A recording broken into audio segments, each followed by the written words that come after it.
سرکار آصی غازی پوری تشریف لے گئے. آپ جانتے ہوں گے ہدایہ کا نام آپ نے سنا ہوگا, یہ فقہ کی کتاب ہے, فقہ حنفی کی. سرکار آصی غازی پوری جب پڑھنے کے لیے تشریف لے گئے تو آپ نے کہا میں ہدایہ آپ سے پڑھنا چاہتا ہوں.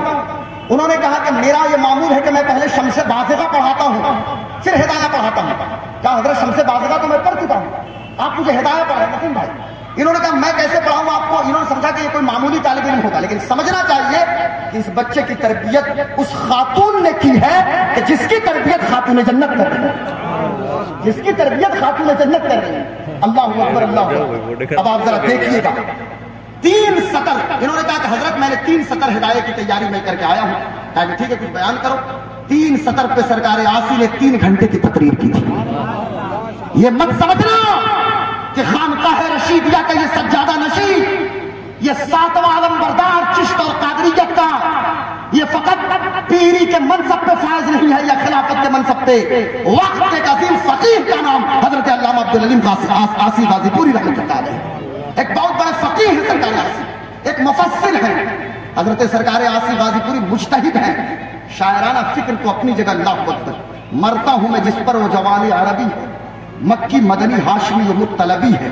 اللہ سے ملتی ہے تیری اصل مکرم, اے نور خدا کیا تیری اعلیٰ نسبی ہے. آخری بات سنیے, نہیں تو علامہ وسیم اکرم صاحب قبلہ کا فون آنا شروع ہو جائے گا فوراً. آخری بات یہ غور سے سنیے گا چونکہ ہمیں پروفیسر صاحب کو بھی سننا ہے.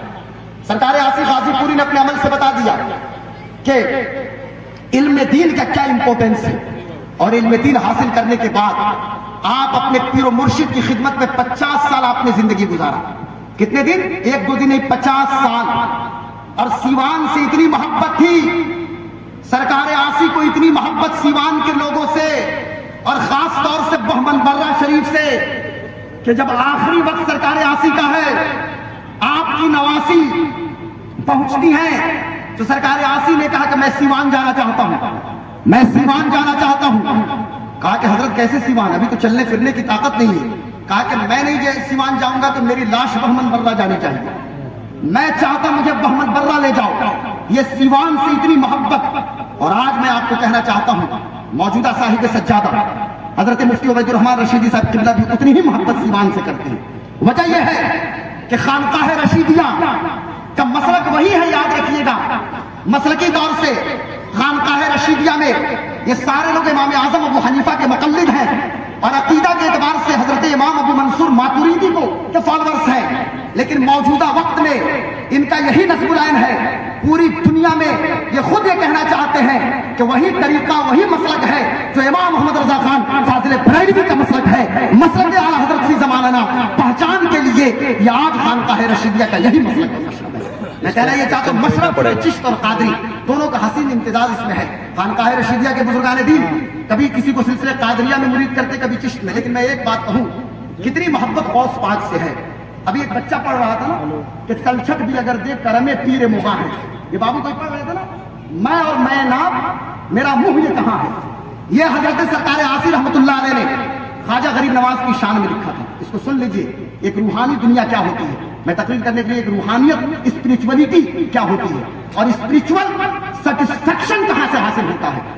ایک چراغ چشم روشن کیا تھا غریب نواز نے اجمیر معلیٰ کی دھرتی پہ, اسی کو روشن کیا خواجہ قطب نے دہلی کی سرزمین پہ, اور پھر ضرورت پڑی تو پاک پٹن کی دھرتی پہ بابا فرید نے روشن کیا.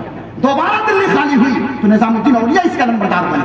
کلیئر کی دھرتی پہ علاؤدین علی احمد صابر قلیری کو رکھا گیا, اور پھر بنگالہ کی دھرتی پہ حضرت سراج الدین اخی اور حضرت علاؤالحق گنج نواز پنڈوی کو رکھا گیا.